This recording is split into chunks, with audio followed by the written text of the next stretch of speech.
안녕하세요. 법무비 강남 김상윤 변호사입니다.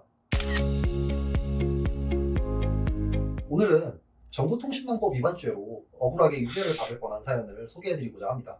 먼저 정보통신망법 제48조 제3항은 누구든지 정보통신망의 안정적 운영을 방해할 목적으로 대량의 신호 또는 데이터를 보내거나 부정한 명령을 처리하도록 하는 등의 방법으로 정보통신망에 장애가 발생하게 하여서는 아니 된다고 규정하고 있고, 형법 제314조 제2항은 컴퓨터 등 정보 처리 장치 또는 전자기록 등 특수 매체 기록을 손괴하거나 정보 처리 장치에 허위의 정보 또는 부정한 명령을 입력하거나 기타 방법으로 정보 처리에 장애를 발생하게 하여 사람의 업무를 방해한 자도 제1항의 형과 같다고 규정하고 있습니다. 그리고 이를 위반한 경우에는 최대 5년 이하의 징역 또는 5천만 원 이하의 벌금에 처하도록 규정하고 있습니다.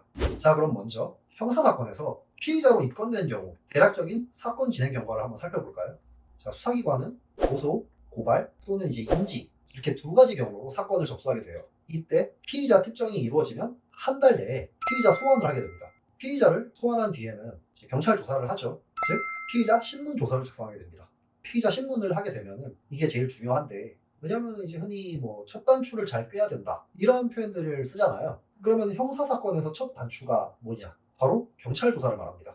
경찰청 통계 자료를 보면 2021년도 기준으로 전국의 경찰 수가 약 13만 명 정도라고 해요. 1인당 담당 인구는 한 400명 정도라고 하고, 그리고 이제 전국의 검사의 숫자는 한 2,200명 정도 됩니다. 1인당 담당 인구 수는 이제 2만 5천 명 정도 되는 거죠.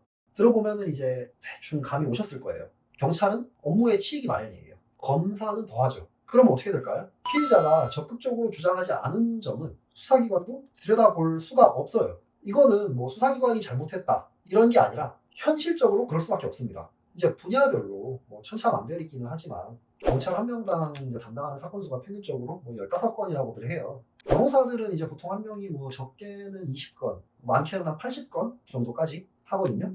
그리고 이제 검사들은 보통 이제 한 180건 정도를 한다고 해요.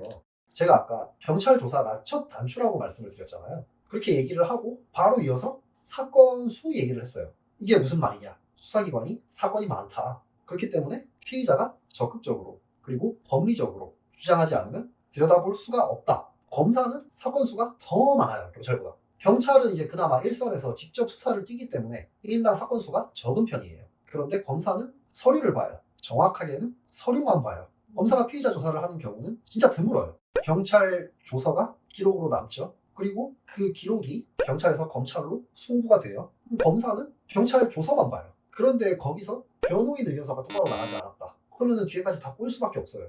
사실 조금 안타까워요, 이런 경우들이. 오늘 말씀드리려는 사건도 마찬가지예요. 분명 이 오류 코드를 보면 이게 409 에러 코드였어요. 409 에러 코드란 사용자, 즉 클라이언트의 이제 귀책으로 인한 오류거든요.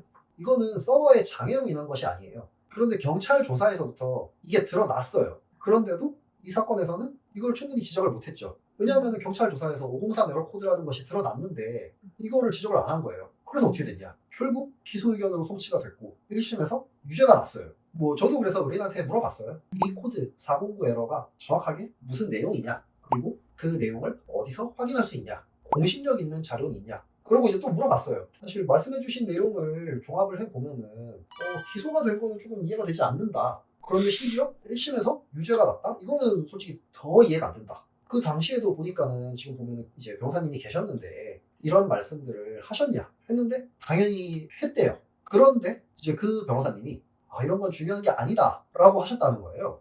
뭐 사실 그렇습니다. 뭐 변호사들도 참 뭐 사건이 많은 사람들이 있어요. 요즘에는 이제 뭐 영가 수임 경쟁이 특히나 이제 이루어지고 있죠. 뭐 의뢰인 입장에서는 이 변호사가 어떤 사람인지 모르는데 비용은 저렴해. 그러면 당연히 혹할 수밖에 없어요. 하지만 영가에 수임을 한다고 해서 뭐 그 변호사가 운영비도 적게 지출을 하고 있다. 사실 그건 아니거든요. 그런데 이제 박리담회식으로 이렇게 수임을 하게 되면 당연히 한 사건당 투여하는 노력이 줄어들 수밖에 없어요. 뭐 의뢰인들은 모를 수 있겠죠. 하지만 그렇게 되면은 이 사건처럼 의뢰인과 소통이 부실해질 수밖에 없고 아니면 뭐 검토가 부족해질 수도 있고요.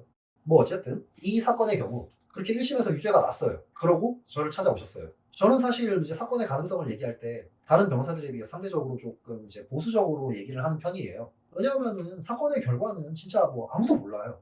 그런데도 불구하고 사실 이 사건은 상담을 하는데 조금 느낌이 왔어요. 아, 이거는 무죄 받을 수 있겠는데? 그래서 이제 아까 말씀드린 것처럼 에러 코드에 집중을 해서 변호인 의견서를 뭐 작성하고 뭐 재판에 나가서 이제 그 부분을 집중적으로 변론을 하고 뭐 그랬죠. 무죄율은 정말 낮거든요. 요즘에는 제가 통계를 확인해 보지 않았습니다만 제가 알기로 무죄율은 10%뭐 내외로 알고 있어요. 거기다가 이제 1심에서 유죄가 났는데 항소심에서 무죄로 뒤집힌다. 이거는 뭐 더더욱 낮고요. 그렇기 때문에 이제 사실 조금 더 애착이 가죠, 이 사건에는. 사실 뭐 누구나 뭐 예를 들자면 이제 헤어진 연인들 사이에 뭐 아기를 품고 인증번호 테러를 해야지 이런 생각으로 이제 회원가입 페이지에서 그럴 수도 있고 아니면 뭐 그냥 심심해서 뭐 그럴 수도 있고 정말 이유는 다양해요. 뭐 물론 이제 이런 행동을 그래서 하면은 안 되는 것이 최우선이겠죠. 최우선인데 이미 해버렸다. 그래서 이제 경찰에서 연락이 왔다. 아니면 뭐 기소가 돼서 재판을 받게 되었다. 그러면 이제 혼자서 대응하시기에는 사실 쉽지가 않을 거예요. 대부분의 사람들이 수사기관이나 법원이 이해하기 쉽게 그리고 법리에 맞춰서 뭐 말을 하고 글을 쓰고 이런 거를 솔직히 잘 못하세요. 사실 뭐 누구나 잘하면 변호사가 있을 이유가 없죠. 그렇기 때문에 뭐 이런 경우에는 변호사를 찾아가 상담을 받고 사건의 진행 방향을 함께 정해나가는 게 정말 중요하다고 생각을 합니다. 예, 뭐 오늘은 이렇게 정보통신망법 위반 사건, 회원가입 본인 인증 능력에 따른 디도스 공격 사건을 알아봤는데요. 앞으로도 매주 영상 한 개씩은 꼭 올리려고 하니까 많은 시청을 부탁드립니다. 고생하셨습니다.